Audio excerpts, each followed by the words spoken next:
কখনো যদি দোয়া করে কবুল না হয় কখনো মন ছোট করবেন না। মনে রাখবেন, বান্দার করা একটা দোয়াও বিফলে যায় না।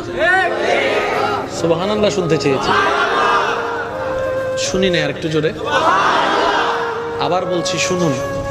বান্দার করা একটা দোয়াও আল্লাহ বিফলে যেতে দেন। প্রত্যেকটা দোয়া, যে দোয়াটা, যে আবদার, যে চিৎকার হয়তো আপনার আপনের কাছে কোনোদিন প্রয়োজন মনে হয় নাই, গুরুত্ব দেয় নাই, আল্লাহর কাছে মন থেকে বলো এক একটা দোয়ার গুরুত্ব অনেক বেশি। বান্দা যখন কোন একটা দোয়া করে, আল্লাহ সেটা এক সিস্টেমে কবুল করে না, বিভিন্ন সিস্টেমে কবুল করে।